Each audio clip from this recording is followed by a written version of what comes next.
What if I told you that one painting from 400 years ago could teach you to spot a con artist in seconds?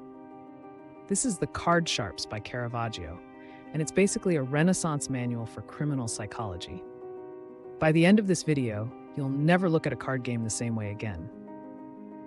At first glance, this looks like three young men enjoying a casual card game. But Caravaggio was never interested in casual anything. Look closer at their faces. Really look. The boy to the left, he's wealthy.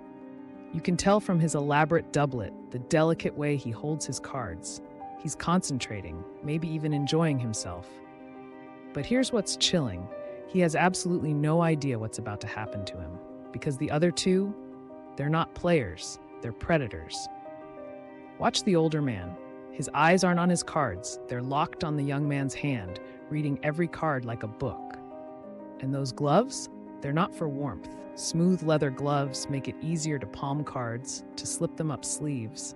But the real mastermind is the younger accomplice on the right. Notice how he's positioned himself, close enough to act, but trying to appear casual? Look at his hand hidden behind his back. He's got extra cards tucked in his belt, ready to swap them in. And that dagger at his side? That's not decoration. Caravaggio painted this around 1594, but he wasn't imagining this scene. He was documenting it. The artist lived in Rome's criminal underworld. He knew these people, maybe even was one of them. But here's where it gets fascinating. This isn't just about card cheats, it's about innocence being destroyed. The boy represents everything pure about youth, trust, optimism, the belief that the world is fair. The two con artists? They're corruption personified. The older man is experience without morality, teaching the younger one that survival means exploitation. It's a mentorship in evil, happening right there at the card table. And we, the viewers, are complicit.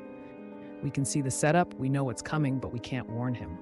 Caravaggio made us witnesses to this psychological crime. Here's what makes this painting revolutionary. In 1594, most art showed saints, nobles, or mythological heroes. But Caravaggio chose criminals, street hustlers. He painted them with the same careful attention, the same dramatic lighting he'd use for Jesus or Mary. He was saying something dangerous, that human drama, real human drama, happens in taverns and back alleys, not just in palaces and churches. This painting was basically the birth of gritty realism in art. And that lighting technique, that stark contrast between light and shadow, it became his signature. But look how he uses it here. The innocent boy is bathed in light while shadows creep across the faces of the deceivers. Light and darkness aren't just artistic choices, they're moral statements. The next time you're in any social situation, a business meeting, a first date, even just buying something online, remember this painting. The tells are still the same. The forced casualness, the misdirection, the way someone watches your reactions instead of focusing on their own actions. Caravaggio didn't just paint a card game, he painted human nature itself. The eternal dance between innocence and experience, trust and betrayal. So here's my question for you. Which artwork should I unravel next? Should we dive into another Caravaggio masterpiece or explore a completely different artist's psychological depths? Drop your suggestions in the comments below and subscribe for more art mysteries that reveal the secrets of human nature.